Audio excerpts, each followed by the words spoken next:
क्या centre wise जिन बच्चों को सबसे ज़्यादा नंबर मिले हैं, क्या उसकी सूची जारी करेंगे? पिछले 3 दिन से देश भर की सारे विद्यार्थियों की लिस्ट पब्लिक डोमेन में उपलब्ध है।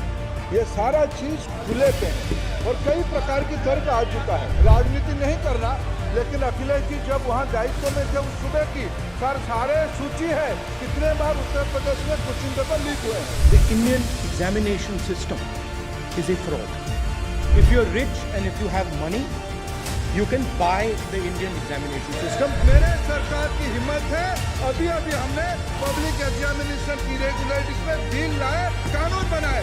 क्या मजबूरी था कांग्रेस पार्टी की, क्या मजबूरी था नेता प्रतिपक्ष की, उन्होंने उस बिल को उल्टा किया। नमस्कार दर्शकों, मैं प्राची राय आप सभी का स्वागत करती हूँ एशियन स्काई न्यूज में। संसद के बजट सत्र की शुरुआत हंगामेदार रही। लोकसभा में नीट यूजी परीक्षाओं में अनियमितताओं को लेकर विपक्षी सांसदों द्वारा पूछे गए सवालों का जवाब देते हुए शिक्षा मंत्री धर्मेंद्र प्रधान ने कहा, पिछले 7 सालों में पेपर लीक का कोई सबूत नहीं मिला है। यह मामला सुप्रीम कोर्ट में चल रहा है। मैं पूरी जिम्मेदारी के साथ कह सकता हूं कि एनटीए यानी कि नेशनल टेस्टिंग एजेंसी के गठन के बाद 240 से अधिक परीक्षाएं सफलतापूर्वक आयोजित की गई हैं। इस दौरान इन विभिन्न परीक्षाओं में 5 करोड़ से ज्यादा छात्रों ने आवेदन किया और 4.5 करोड़ से ज्यादा छात्रों ने इसमें भाग लिया है। वहीं विपक्ष की ओर से समाजवादी पार्टी के प्रमुख अखिलेश यादव और राहुल गांधी ने चार्ज संभाला। प्रश्न पत्र लीक के मामले में शिक्षा मंत्री धर्मेंद्र प्रधान के जवाब पर पलटवार करते हुए सपा प्रमुख अखिलेश यादव ने तंज भरे लहजे में कहा, यह सरकार कुछ करे या ना करे, मुझे लगता है पेपर लीक का रिकॉर्ड जरूर बनाएगी। उन्होंने एनटीए द्वारा नीट यूजी परीक्षा का सेंटर वाइज रिजल्ट अपलोड करने का जिक्र करते हुए कहा, कुछ सेंटर तो ऐसे हैं जहां 2000 से ज्यादा छात्र पास हुए हैं। जब तक यह मंत्री रहेंगे छात्रों को न्याय नहीं मिलेगा। इस पर धर्मेंद्र प्रधान ने जवाब देते हुए कहा, जब अखिलेश यादव यूपी के मुख्यमंत्री थे, उनके कार्यकाल में परीक्षाओं में कितनी धांधली हुई थी, उसकी पूरी लिस्ट मौजूद है।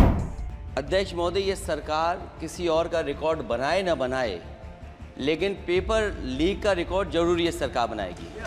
अध्यक्ष महोदय, आपके माध्यम से पूछना चाहता हूँ मंत्री जी से, क्या सेंटर वाइज जिन बच्चों को सबसे ज़्यादा नंबर मिले हैं, क्या उसकी सूची जारी करेंगे? 30,000 सीटें जहाँ हैं, कई सेंटर अध्यक्ष महोदय ऐसे हैं जहाँ 2000, 2500 बच्चे पास हो गए हैं। आदरणीय अखिलेश जी की प्रश्न का मैं विनम्रता से उत्तर देना चाहूँगा कि अभी सुप्रीम कोर्ट में जो चल रहा है केस, सुप्रीम कोर्ट ने ऑर्डर दिया पूरा विद्यार्थियों की सूची को वेबसाइट में उपलब्ध करा दो। सब पिछले 3 दिन से देश भर की सारे विद्यार्थियों की लिस्ट पब्लिक डोमेन में उपलब्ध है।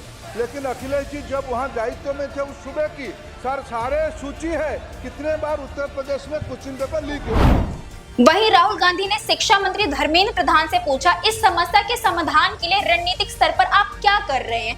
पेपर लीक को रोकने के लिए आपने क्या कदम उठाए हैं? ये the issue is that there are millions of students in this country who are extremely concerned at what is going on and who are convinced that the Indian examination system is a fraud. And that is why we are asking some very simple questions to Honorable Minister. Number one, as this is a systemic issue, what exactly are you doing to fix this issue at a systemic level? Yes. That's the first question. Rahul Gandhi द्वारा अपनी समझ पर सवाल उठाए जाने और भारत की परीक्षा प्रणाली को फ्रॉड बताने पर धर्मेंद्र प्रधान ने कड़ी आपत्ति जताई। उन्होंने जवाब देते हुए कहा, मेरी जो शिक्षा है, मेरे जो संस्कार है, मेरा जो सामाजिक जीवन है, मुझे मेरे सूबे की जनता की स्वीकृति मिली है। मुझे इस सदन के किसी भी सदस्य से मेरी बौद्धिक क्षमता और संस्कार पर सर्टिफिकेट नहीं चाहिए। देश की जनता ने मेरे नेता नरेंद्र मोदी को चुनकर प्रधानमंत्री बनाया है और मैं उनके निर्णय से यह सदन को उत्तर दे रहा हूँ। इनके इतना कहने पर विपक्षी सांसद हंगामा करने लगे। इस पर धर्मेंद्र प्रधान ने कहा कि चिल्लाने से सच झूठ नहीं हो जाएगा। ये जो कहा गया है कि देश की परीक्षा प्रणाली फ्रॉड है, देश के नेता प्रतिपक्ष की तरफ से इससे दुर्भाग्यपूर्ण बयान कुछ नहीं हो सकता।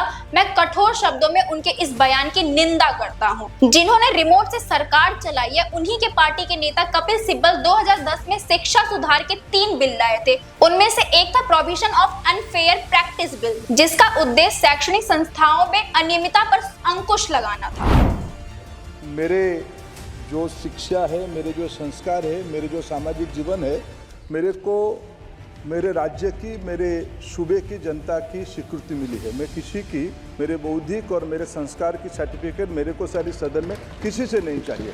देश की प्रजातंत्र में चुन के मेरे नेता प्रधानमंत्री मोदी जी को प्रधानमंत्री की भूमिका दिया है। मैं उनकी निर्णय से यहाँ उत्तर दे रहा हूँ सदन को।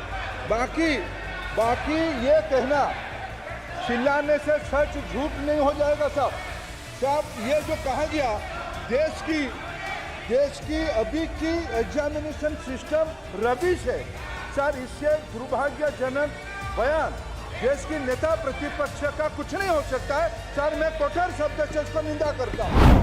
अभी के लिए बस इतना ही। हमारे साथ जुड़े रहिए और देखते रहिए एशियन स्काई न्यूज़।